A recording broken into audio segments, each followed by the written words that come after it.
왜 부부가 같이 함께 살다 보면 때론 좀 소원해질 때가 있잖아요. 아무리 금술이 좋은 부부라도 맨날 좋을 수는 없죠. 네.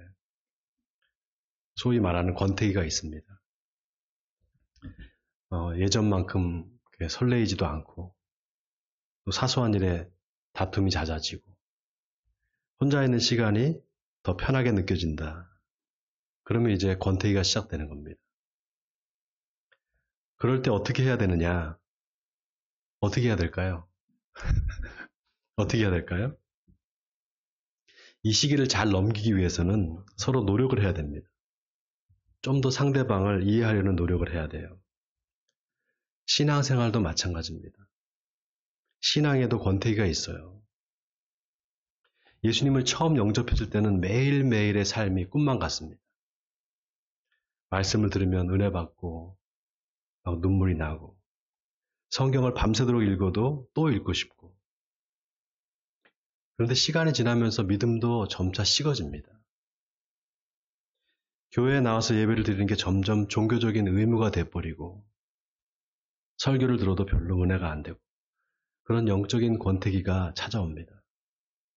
그럴 때 어떻게 해야 될까요? 구약시대 이스라엘 백성들이 메시아를 간절히 기다렸습니다. 그런데 그들의 역사를 보면 계속해서 이민족의 지배를 받습니다. 페르시아와 헬라 시대, 또 로마 시대를 거치면서 메시아를 기다리다가 지쳐버립니다. 메시아가 와서 좀 자기들의 삶을 바꿔주면 좋겠는데 점점 삶이 더 어려워지는 거예요. 결국 메시아에 대한 소망을 잃어버리고 영적인 나태함에 빠지게 됩니다. 말하자면 영적인 권태기가 찾아온 겁니다. 오늘 우리가 볼 말라기는 이런 영적인 나태함과 도덕적 타락에 빠진 이스라엘 백성들에게 다시금 메시아 신앙을 일깨워주기 위해서 쓰여진 책입니다. 오늘부터 말라기서를 이제 보려고 하는데요. 말라기서 1장 1절이 어떻게 시작되는가 보니까요. 여호와께서 말라기를 통해 이스라엘에게 말씀하신 경고라 이렇게 시작됩니다. 여러분, 영적인 나태는 반드시 도덕적인 타락으로 가게 되어 있습니다. 여러분 중에 혹시 내가 좀 영적으로 나태해지고 있다. 그런 나태함이 점점 도덕적인 타락으로 가게 돼요. 그런 분이 계시다면 오늘 말라기 선지자를 통해서 말씀하시는 하나님의 음성을 들으시기 바랍니다. 자, 오늘 본문에 보면 하나님이 이스라엘 백성들한테 내가 너희를 사랑하였노라 라고 말씀하십니다. 그런데 이스라엘 백성들이 뭐라고 말을 하는가 하면요. 마치 따지듯이 주께서 어떻게 우리를 사랑하셨나이까 이렇게 되묻습니다. 여러분 이게 아니 하나님이 우리를 도대체 어떻게 사랑하셨다는 거예요? 이런 뉘앙스입니다. 그러니까 하나님 뭐라고 하시는가? 나 여호와가 말하노라. 에서는 야곱의 형이 아니냐. 그러나 내가 야곱을 사랑하였고 에서는 미워하였으며 그의 산들을 황폐하게 하였고 그의 산업을 광야의 이리들에게 넘겼느니라 이렇게 말씀하십니다. 여러분 아마 야곱과 에서의 얘기를 잘 아실 거예요. 창세기 25장에 보면 이삭의 아내 리브가가 임신을 했는데 쌍둥이를 임신한 거예요. 그런데 뱃속에서부터 이 두 아이가 서로 싸우는 겁니다. 리브가가 하나님 앞에 가서 하나님 이럴 때는 어떻게 해야 됩니까? 이렇게 묻습니다. 그때 하나님이 두 민족이 네 태중에 있구나. 큰 자가 어린 자를 섬기리라 이렇게 말씀하십니다. 두 민족, 바로 아랍 민족과 이스라엘 민족을 말합니다. 큰 자가 어린 자를 섬길 거다. 결국 하나님이 이스라엘을 선택하시고 복을 주실 거라를 말하는 겁니다. 근데 오늘 본문에 보면은 하나님이 내가 야곱은 사랑하고 에서는 미워했다 이렇게 말합니다. 아니 야곱을 사랑한 거는 뭐 그렇다 치고 에서는 왜 미워했을까요? 아니 하나님은 사랑이신데 누구는 사랑하고 누구는 미워한다는 게 말이 되나? 여러분 그런 생각이 좀 들지 않습니까? 근데 오늘 본문에 하나님이 야곱은 사랑하고 에서는 미워했다 이 말은요. 하나님이 야곱을 선택하고 에서는 선택하지 않았다는 의미입니다. 또 사랑하고 미워했다 이런 표현이 어떤 표현입니까? 하나님이 인격적인 분이라는 것을 강조하는 겁니다. 사랑, 미움, 질투, 배신 이런 게 다 인간의 감정을 표현하는 말이잖아요. 자, 그러면 에서가 장남인데 장남을 선택하지 않고 왜 차남인 야곱을 선택했을까? 여러분, 이거는 고대 사회에서는 아주 이례적인 일입니다. 보통 장남이 축복을 받거든요. 그런데 이례적으로 동생이 축복을 받은 거예요. 자, 여기 오늘 하나님이 우리에게 주시는 메시지가 있습니다. 바로 구원에 있어서는 하나님이 절대적인 주권을 갖고 계시다는 겁니다. 여러분, 하나님 우리 모두를 다 사랑하세요. 이 세계 모든 사람들을 다 사랑하십니다. 그래서 하나님의 사랑은 보편적인 사랑이에요. 그런데 그 하나님의 보편적인 사랑이 어떻게 나타나느냐? 아주 구체적으로 나타납니다.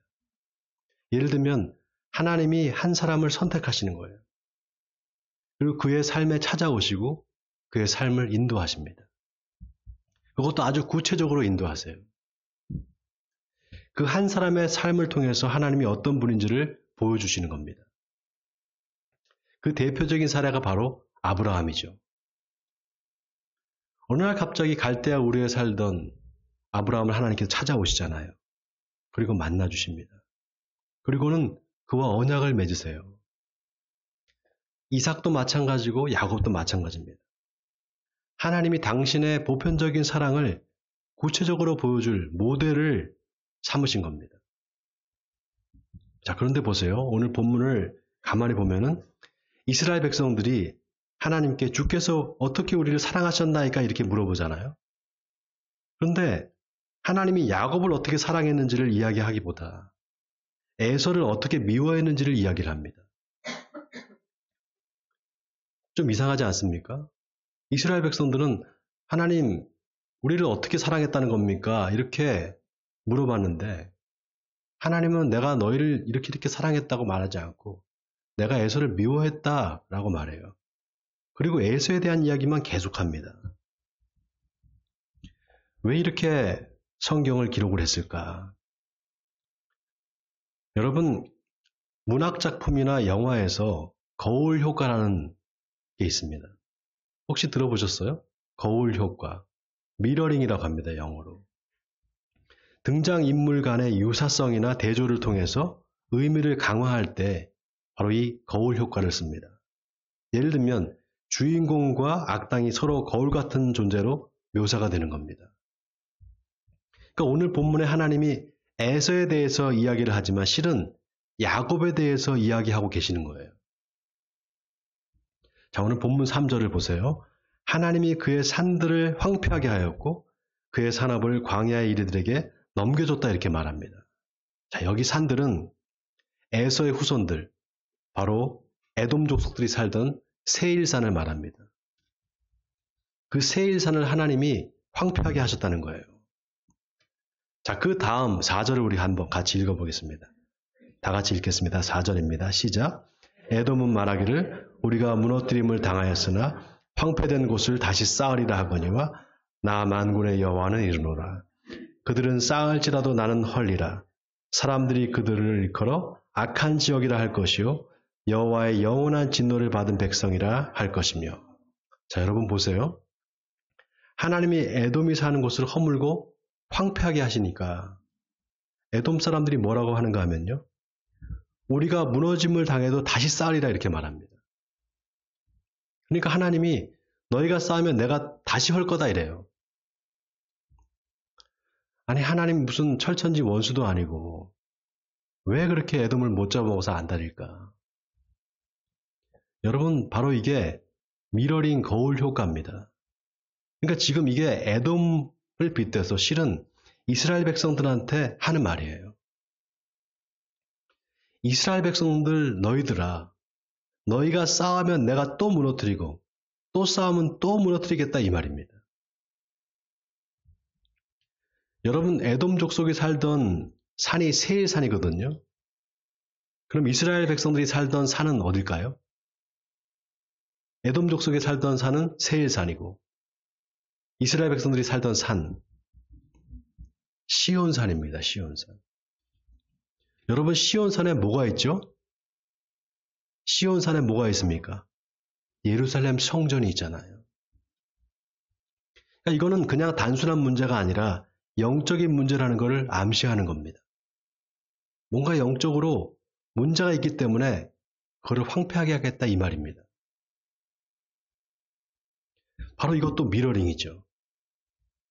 내가 에돔 족속의 세일산을 황폐하게 한 것처럼 너희가 살고 있는 시온산, 바로 하나님의 성전이 있는 그 시온산을 황폐하게 하시겠다 그 말입니다. 여러분, 이 황폐하게 한다는 건 무슨 말이냐 하면요, 사람이 다니지 않는 그런 곳으로 만들겠다는 거예요. 심지어 오늘 본문 4절에 보면 그들을 일컬어 악한 지역이라 할 것이요 여호와의 영원한 진노를 받은 백성이라 할 것이다, 이렇게 말했습니다. 여호와의 영원한 진노를 받은 백성이다, 이렇게 일컬음을 받게 하겠다 이 말이에요. 자, 하나님이 지금 누구한테 이 말을 한다고요? 에돔 족속이 아니라 이스라엘 백성들한테 하시는 말씀이에요. 바로 미러링입니다. 그 증거가 오늘 말라기 본문이 어떻게 시작이 된다고요? 여호와께서 말라기를 통하여 이스라엘 백성에게 말씀하신 경고라, 이렇게 시작이 됩니다. 놀라운 게 이게 이스라엘 백성들이 하나님한테 주여, 주께서 우리를 어떻게 사랑하셨습니까? 라는 물음에 대한 하나님의 대답이에요. 이스라엘 백성들을 어떻게 사랑하셨는지 그 이야기는 하지 않고 에돔 족속들을 하나님이 어떻게 망하게 할 건지를 말합니다. 그런데 실은 그게 다 이스라엘 백성들한테 하는 말이라는 거예요. 자, 이 시점에서 왜 하나님이 굳이 에돔 족속들을 거울로 삼아서 이런 저주를 하시는지를 우리가 생각해 봐야 됩니다. 여러분, 에서가 큰 아들이었잖아요. 장자였습니다. 장자는 장자권이라는 게 있어요. 이스라엘 민족한테 이 장자권은 굉장히 중요합니다. 왜 중요한가? 첫 번째, 아버지가 죽으면 유산을 받을 때 두 몫을 받습니다. 두 번째는 이 장자권은 가족이나 부족을 이끌 지도자의 권한을 가집니다. 세 번째는 하나님의 선택과 복을 빌어줄 수 있는 축복권을 가져요. 이 세 번째가 중요합니다. 여러분, 하나님이 아브라함하고 맺은 언약이 뭡니까? 그 언약의 내용이 뭐였습니까? 하나님이 아브라함한테 뭐라고 하셨죠?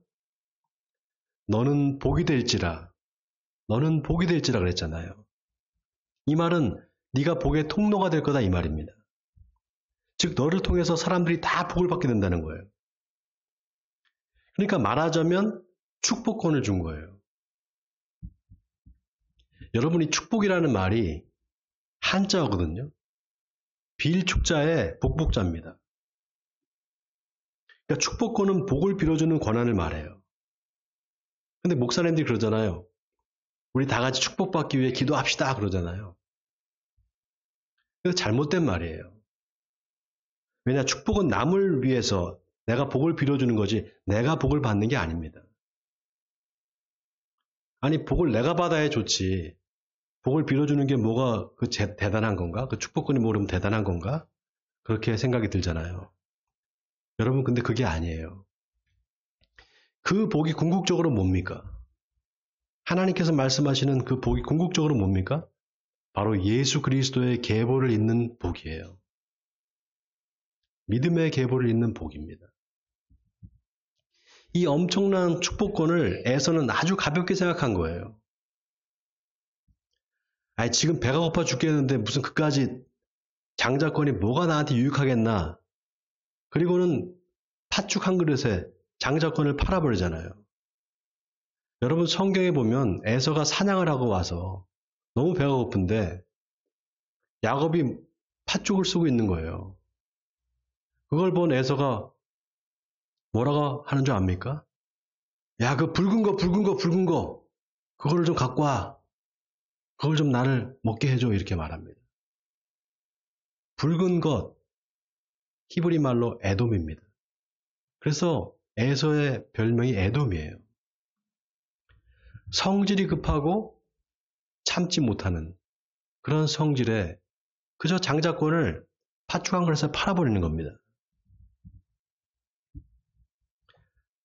그러니까 하나님이 에서를 미워하신 이유가 분명히 있어요. 그런데 성경에 보면 이게 마치 엄마 뱃속에서 이미 정해진 것처럼 그런 운명처럼 이야기를 합니다. 왜냐? 하나님께서 큰 자가 작은 자를 섬기리라 그랬거든요. 그러니까 하나님이 야곱은 사랑하고 에서는 미워했다는 이 말을 장로교는 이거를 예정론의 근거로 삼습니다. 하나님께서 미리 다 정해놓은 거야. 축복받을 사람, 저주받을 사람. 근데 여러분 우리가 이걸 알아야 되는 게요. 하나님은 영원하신 분입니다. 아멘입니까? 이 말은 하나님의 시간은 언제나 영원한 현재라는 겁니다. 하나님한테는 과거, 현재, 미래가 따로 없어요. 왜냐하면 하나님은 영원하신 분이거든요. 그러니까 하나님의 시간은 영원한 현재만 있습니다. 이 말은 하나님한테는 에서가 장자권을 파는 게 미래의 사건이 아니라는 거예요. 지금 현재 벌어지고 있는 사건이에요. 하나님은 장자권을 파는 그 에서를 지금 보고 계시는 겁니다. 우리는 한참 후에 에서가 자라서 그럴 거라는 걸 우리는 성경을 통해서 알지만 하나님은 그걸 지금 보고 계시는 거예요. 똑같은 원리로 하나님은 저와 여러분의 과거를 다 기억하고 계세요. 과거뿐만이 아닙니다. 우리가 태어나서 죽을 때까지 우리 모든 삶을 다 기억하고 계세요. 그래서 하나님의 기억은 또 영원한 기억입니다. 반면 우리는 어떻습니까? 우리의 기억은 한계가 있잖아요. 여러분 어때요? 한 달 전에 일 기억나세요? 당장 어제 일도 잘 기억을 못하죠. 네? 1년 전에 뭐 오늘 어떻는지 무슨 일을 했는지 전혀 기억 안 나잖아요.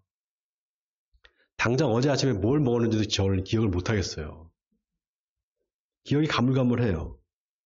근데 여러분 놀라운 게 성경에 보면 하나님이 이스라엘 백성들한테 기억하라는 게 있고요. 기억하지 말라는 게 있어요. 기억하라는 거는 너희가 애굽 땅에서 종살이 할 때 하나님이 어떻게 너희를 구원하셨는지를 기억하라 이렇게 말합니다. 이 기억하라는 말이 신명기에만 18번 나옵니다. 반면에 기억하지 말라는 거는 이사야서 43장 18절에 나와요. 너희는 이전 일을 기억하지 말며 옛날 일을 생각하지 말라. 보라 내가 새 일을 행하리니 이제 나타낼 것이라. 이 말씀을 하신 때가 바벨론에서 70년 동안 포로 생활하고 다시 이스라엘 백성들이 돌아올 때입니다. 그때 광야에 외치는 자의 소리가 이 말을 합니다. 너희들 바벨론의 포로로 잡혀가서 그 수모 당한 거, 종살이한 거, 그거 다시는 기억하지 말라 이 말입니다. 과거를 기억하지 말라 이 말이에요. 여러분 우리가 꼭 기억해야 될 게 있고 기억하지 말아야 될 게 있어요. 기억해야 될 거는 하나님이 나를 구원하셨다는 사실, 이걸 기억해야 됩니다. 아멘입니까? 그런데 어떻게 구원하셨는가가 중요합니다. 어떻게? 오늘 이스라엘 백성들이 하나님한테 주여, 주께서 우리를 어떻게 사랑하셨습니까? 어떻게를 물었잖아요. 여러분 하나님이 저와 여러분을 어떻게 구원하셨습니까? 당신의 아들을 십자가에 못 박아 죽게 하심으로 구원하셨어요. 당신의 하나밖에 없는 아들을 십자가에 달려서 죽게 하심으로 그 피를 흘리심으로 우리를 구원하셨습니다. 여러분 하나님은 신실하신 분입니다. 신실하신 분이라는 것은 약속한 거를 꼭 지키신다는 그런 의미입니다. 하나님이 얼마나 신실하신 분인가 그 증거가 바로 저와 여러분이에요. 어떻게 그런가? 하나님이 아브라함한테 맺은 언약의 그 핵심이 뭐였습니까? 네 씨로 말미암아 천하 만민이 복을 받을 거다 그랬잖아요. 바로 예수 그리스도를 통한 구원의 약속입니다. 그 약속이 저와 여러분한테 이루어진 거예요. 아멘입니까, 여러분? 그렇게 저와 여러분을 구원해 주신 주님이 또 하나 약속하신 게 있어요. 그게 뭔지 아십니까? 바로 다시 오시겠다는 약속입니다. 이걸 예수님이 혼인잔치의 비유로 말씀하셨어요. 열처녀의 비유, 왕의 아들의 결혼식 비유, 다 결혼에 대한 이야기입니다. 또 가나의 혼인잔치에서 예수님이 직접 물을 포도주로 만드는 표적도 보여주셨어요. 그리고 제자들한테 내가 다시 와서 내가 있는 곳에 너희도 있게 하리라 약속하셨습니다. 그래서 여러분, 우리가 예수를 믿고 하나님의 자녀가 됐다는 건 예수님과 결혼한 거와 똑같습니다. 여러분, 결혼을 할 때 결혼서약 하셨죠? 결혼서약 하셨잖아요. 주례가 뭐라고 말합니까? 신랑은 신부를 아내로 맞아서 기쁠 때나 슬플 때나 병들었을 때나 끝까지 사랑하겠습니까? 그러면 네 하잖아요. 또 신부한테도 물어보죠. 신부는 신랑을 남편으로 맞아서 기쁠 때나 슬플 때나 병들었을 때나 끝까지 사랑하겠습니까? 그럼 네 하잖아요. 제가요, 아내랑 결혼하기가 참 힘들었어요. 왜냐하면 처갓집에서 너무 반대를 많이 했거든요. 결혼 승낙을 받으려고 일본에 여러 번 갔었는데 집 앞에서 거절을 당한 적도 많았습니다. 한 번은 장모님이 저보고 정말 아끼꼬를 사랑하면 헤어지래요. 정말 아끼꼬를 사랑하면 그냥 가라고. 제가 뭐라고 그랬을까요? 절대로 헤어질 수 없다 그랬어요. 그러니까 결혼하지 않았겠어요? 제 결혼식 때 제 대학 동기가 사랑의 서약이라는 노래를 축가로 불러줬어요. 근데 그 친구가 가수예요, 가수. 마로니의 그 가요제에서 1등한 친구예요. 대학 동기인데, 그 사랑의 서약이라는 노래를 자기가 직접 피아노를 치면서 불러줬는데, 제가 그 결혼식 때 신부가 우는 게 아니라 제가 울었어요. 신랑인 제가 울었습니다. 이제 드디어 결혼했구나. 눈물이 나더라고요. 진짜예요. 더 놀라운 게 뭔지 아세요? 지금도 제가 가끔 꿈을 꾸는데 꿈에 아직 결혼을 못한 거예요.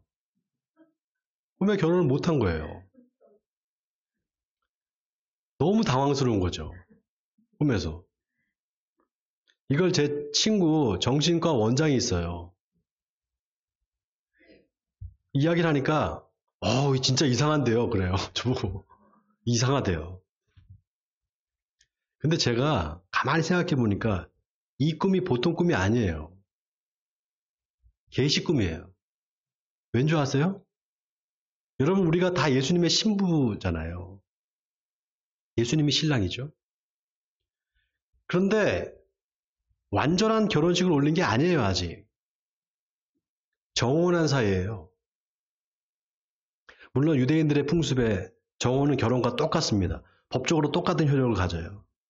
아무튼 결혼을 앞두고 있는 신부가, 여러분 생각해 보세요. 이제 결혼식을 해야 되는데 정혼한 상태에서 결혼을 앞두고 있는 신부가 다른 남자를 사랑한다고 생각해 보세요. 더 나아가서 정혼을 하고 이제 부부가 됐어요. 근데 아내가 남편이 아닌 다른 남자를 사랑한다고 생각해 보세요. 그거를 너그럽게 받아줄 남편이 있을까요? 그런 사람이 있다면 그 사람은 좀 모자란 사람이거나 아니면 아내를 사랑하지 않는 사람일 겁니다. 그 반대도 마찬가지죠. 여러분, 주님도 우리와 똑같은 마음이세요. 우리와 똑같은 마음이십니다. 주님이 우리를 향한 마음은 그겁니다. 절대로 헤어질 수 없고 절대로 다른 사람한테 뺏길 수 없어요. 그 마음입니다. 여러분, 하나님은 당신이 사랑하는 사람을 절대로 남한테 뺏기지 않습니다. 아멘입니까? 하나님이 우리를 얼마나 사랑하시는지 우리가 다른 신을 섬기는 것을 못 견뎌 하세요.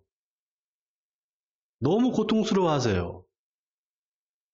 그래서 신명기 6장에 모세는 너희는 다른 신들 곧 내 사면에 있는 백성들의 신들을 따르지 말라. 너희 중에 계신 너희 하나님 여호와는 질투하시는 하나님이신즉 너희의 하나님 여호와께서 내게 진노하사 너를 지면에서 멸절시킬까 두려워하노라 이렇게 말했습니다.